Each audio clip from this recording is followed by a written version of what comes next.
L'Ancien Testament.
Les fils de Jacob.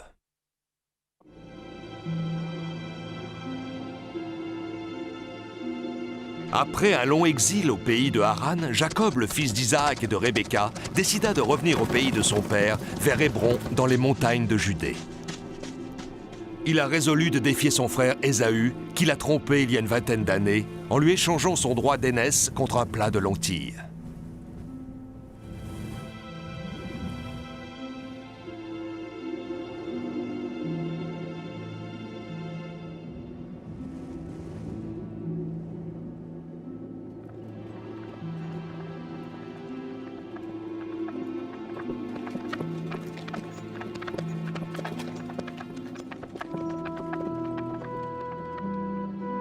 Jacob quitta le pays d'Haran, où on adorait des idoles de pierre. Mais Jacob, pendant son exil, était resté fidèle à Yahvé, le Dieu invisible et tout-puissant, avec qui son grand-père Abraham avait fait alliance éternelle, pour lui, ses enfants, ses petits-enfants et toute leur descendance.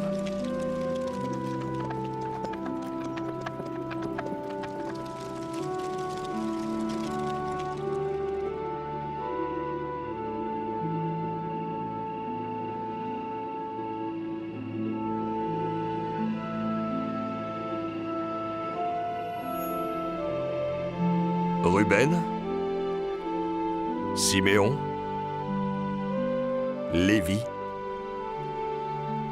Juda, Zabulon, Issacar, Dan, Gad, Asher, Nephtali, Joseph. Tous fils de Jacob.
Laisse-moi passer de l'autre côté de la rivière.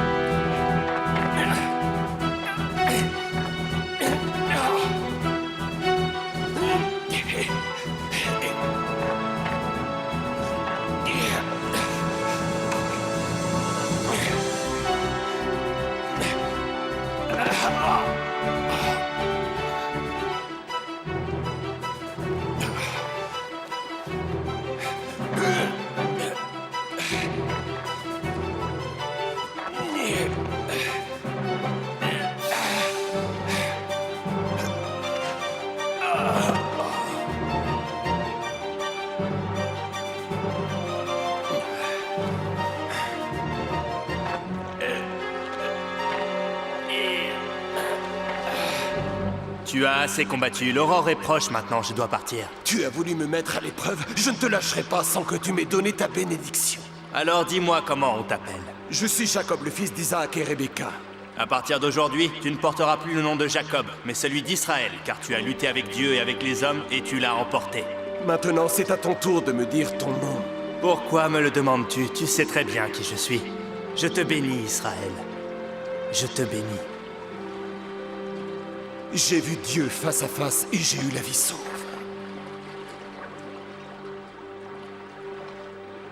Je me souviendrai toujours de ce lieu que je baptise Pénuel.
C'est mon frère Ésaü.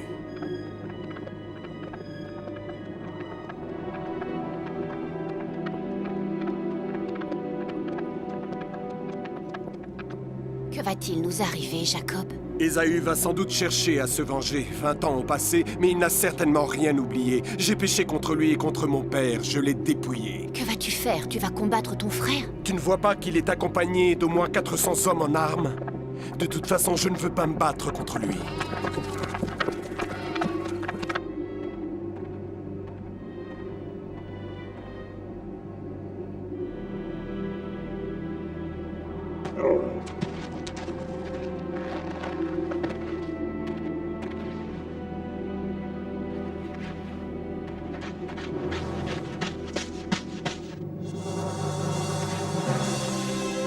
Moi, Jacob, sache que je me suis prosterné 7 fois à terre pour implorer ton pardon, mon frère. Tu m'as aussi envoyé en présent tes troupeaux, Jacob. Ils sont à toi maintenant. Accepte-les en signe de pardon pour les offenses que je t'ai causées. Jacob, je n'ai pas besoin de tes troupeaux. Ce qui est à toi est à toi. Je t'en prie, accepte mes présents, Ésaü. C'est le signe que j'attends de toi, la preuve que tu m'as vraiment pardonné.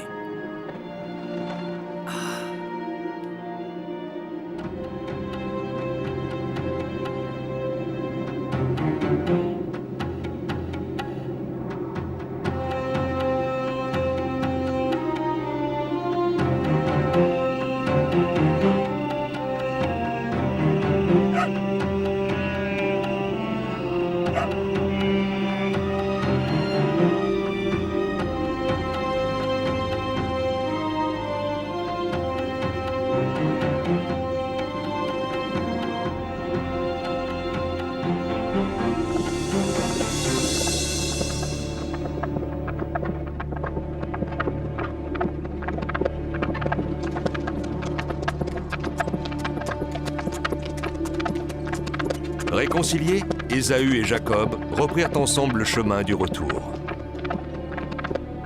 Ils ne se séparèrent que quand Ésaü repartit vers Séhir.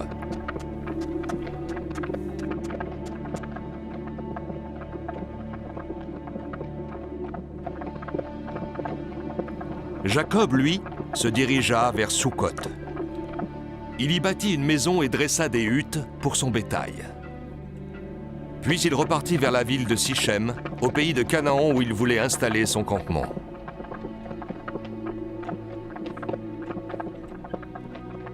Pour 100 pièces d'argent, Jacob acheta au fils d'Armor la parcelle de champ sur laquelle il avait dressé sa tente.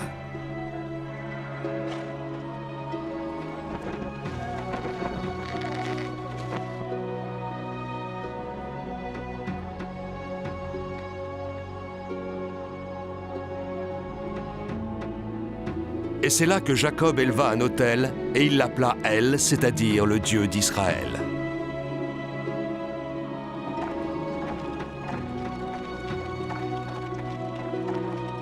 Béni soit le saint nom du Seigneur. Sans le Seigneur notre Dieu, ni la terre ni le ciel n'auraient aucun sens. Sans lui, notre vie ne serait que néant. Il est notre seul espoir. Il est notre seule force.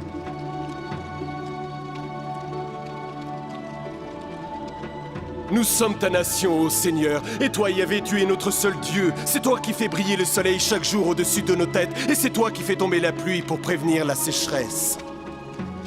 Tu fais pousser nos récoltes en abondance pour empêcher les famines. Tu nous donnes une nombreuse descendance. Tu guides nos pas, et à l'invocation de ton saint nom, nos ennemis se dispersent.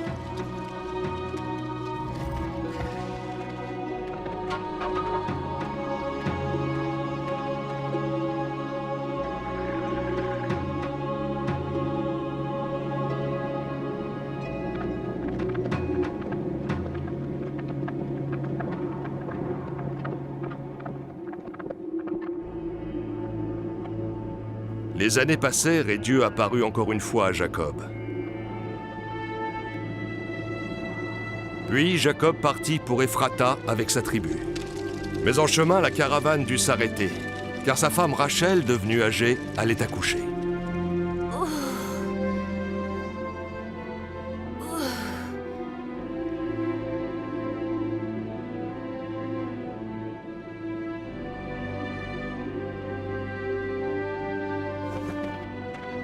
Voici ton fils pour lequel sa mère a sacrifié sa vie. Elle l'a appelé Ben-Oni et elle a expiré.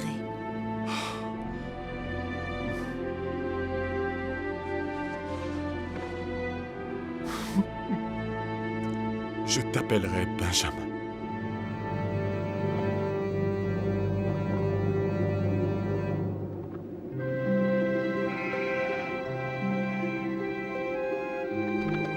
Rachel fut enterrée sur le chemin d'Ephrata, à un endroit appelé Bethléem.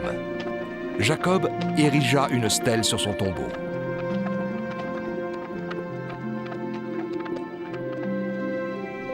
Les années s'écoulèrent. Jacob s'installa au pays de Canaan, la terre promise par Dieu à Abraham et Isaac. Jacob était devenu si âgé que ses propres fils, qui étaient des hommes maintenant, ne lui manifestaient plus aucune considération. Il n'attendait plus qu'une chose, pouvoir se partager ses richesses le jour de sa mort. De tous ses fils, celui que le vieux Jacob préférait était Joseph. C'était un jeune homme respectueux et obéissant. Mais Jacob aimait aussi beaucoup son plus jeune fils Benjamin, et il ne se lassait jamais de jouer avec lui. Ce n'est pas juste. Notre père a acheté une nouvelle tunique à Joseph avec notre argent. Il lui offre toujours ce qu'il y a de meilleur. Mais il mourra bientôt et l'argent mis de côté nous reviendra. Regardez-le. Vous avez vu la qualité de cette tunique? Jacob ne nous a jamais acheté la même. Mais pourquoi l'aime-t-il plus que nous? Qu'est-ce que fait donc Joseph pour son père que nous ne faisons pas? Je vais vous dire pourquoi, moi. C'est parce que notre père Jacob est persuadé que les rêves que lui raconte Joseph expriment la voix de Dieu et qu'ils prédisent l'avenir.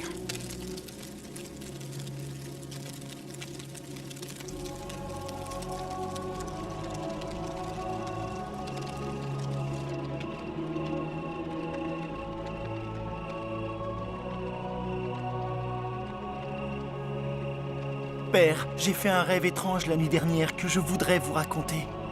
Je travaillais au champ avec mes frères et nous étions en train de lier des gerbes. Et soudain, une chose extraordinaire arriva. Voici que la gerbe que je liais se dressa, et qu'elle se tint debout, et que les gerbes de mes frères l'entourèrent, et se prosternèrent devant elle. Père, que dois-je penser de ce rêve? Que veut-il dire? Joseph, tu as perdu la tête. Est-ce que tu serais en train d'insinuer que tu seras roi et que nous, tes frères, nous devrons t'obéir? Je n'ai jamais eu l'intention de vous dominer. Je vous raconte simplement les rêves que j'ai faits. Dis plutôt la vérité, tu inventes ces rêves au fur et à mesure dans le seul but de nous terrifier. Non, je ne cherche à faire peur à personne. Raconte-nous la suite. Qu'est-ce qui se passe après? J'ai fait encore un autre rêve cette nuit-là. Ce n'était plus dans les champs, c'était comme si je flottais au milieu du firmament. Et j'ai vu le soleil, la lune et 11 étoiles qui se rassemblaient autour de moi et qui se prosternaient devant moi. Voilà un rêve que tu as fait, Joseph. Alors selon toi, ta mère, tes frères et moi, nous devrions nous jeter à terre et nous prosterner devant toi. Non, Père, je vous aime et vous respecte, et je vous obéirai toujours et en tout, quel qu'en soit le prix. Bien.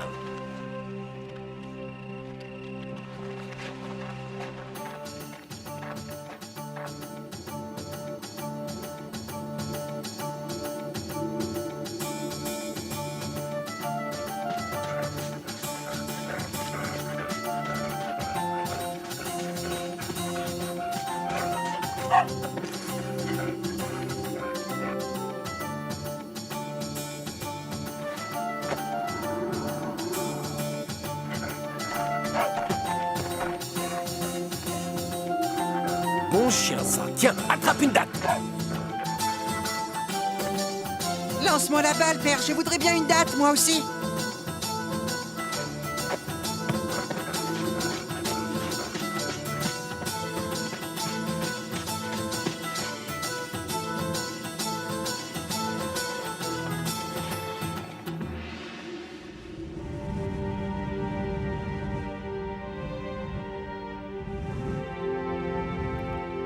Cela fait 7 jours maintenant que tu attends mes frères ici de l'aube au crépuscule. Je crains pour leur vie. Chaque fois qu'ils s'éloignent avec les troupeaux, j'ai peur qu'ils ne tombent aux mains des voleurs. Mais ils sont toujours ensemble et ils sauraient très bien se défendre. Mes fils sont de simples bergers. Ils ne savent se servir de leur couteau que pour dépecer les chèvres et les moutons, pas pour combattre. Demain, tu partiras à leur recherche. Ils doivent être dans les pâturages de Sichem. Quand tu les auras trouvés, tu leur diras de revenir. Père, je reviendrai avec eux. Non, Joseph, je veux que tu reviennes aussitôt sans attendre les troupeaux. Je te veux auprès de moi et Benjamin aussi.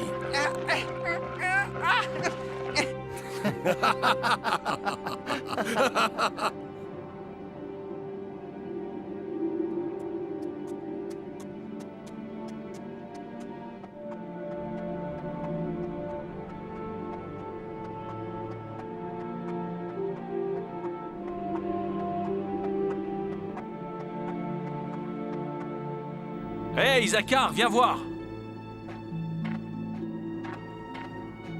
Il ne pouvait pas mieux tomber, profitons de l'occasion.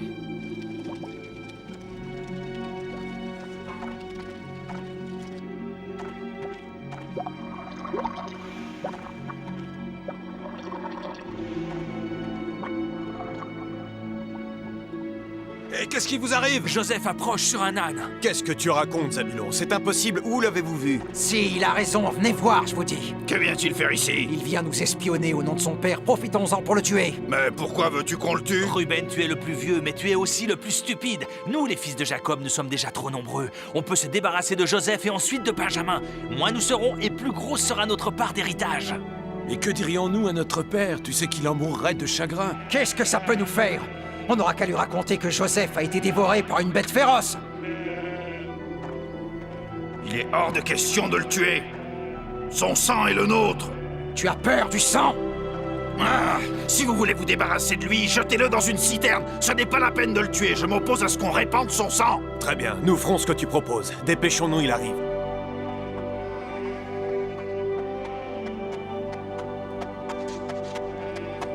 Cher Joseph, qu'est-ce qui t'amène jusqu'ici? C'est notre père qui m'envoie. Cela fait 2 lunes qu'il est sans nouvelles de vous et du troupeau. On l'emmène!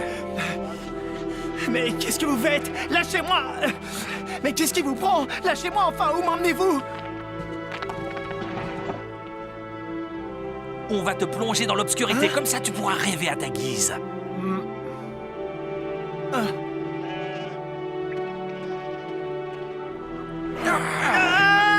Attends un instant. Laissez-moi sortir! Sortez-moi de là! Pensez à ce que dira père! Par pitié, je vous en prie.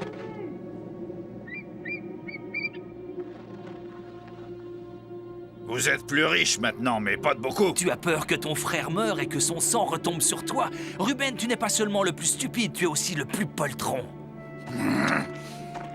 Non, je ne peux pas faire ça.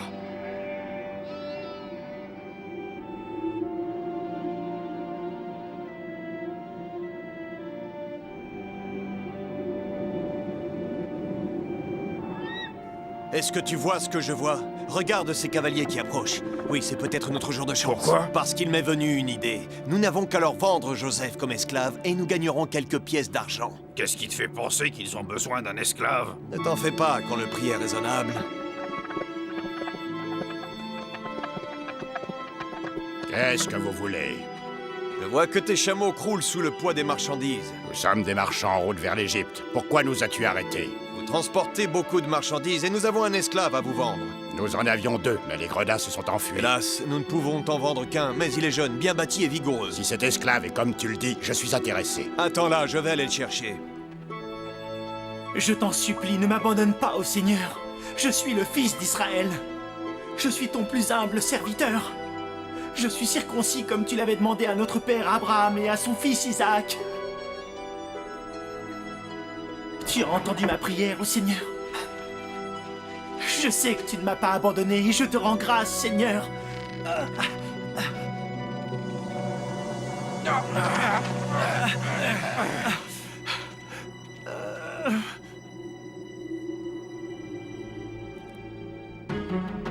Tu n'avais pas menti, il est solide et bien bâti. Tu verras, tu ne le regretteras pas. Pourquoi cet esclave n'a-t-il pas de tunique? Je ne sais pas, quand on l'a acheté, il n'en avait pas. Allons, ne me raconte pas d'histoire, vous lui avez volé. Pars avec tes nouveaux maîtres. Vous n'êtes qu'une bande de lâches et je vous maudis tous jusqu'au dernier.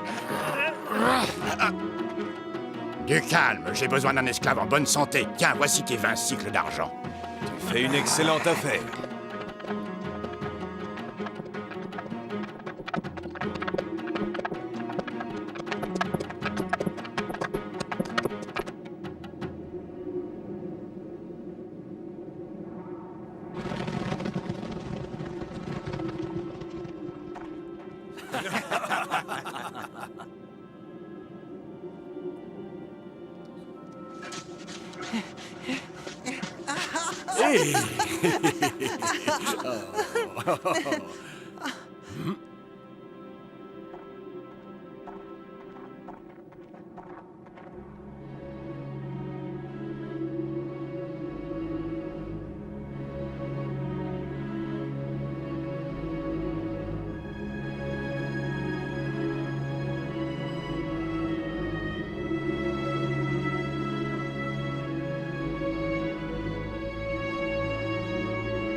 Qu'est-il arrivé à votre frère, Joseph?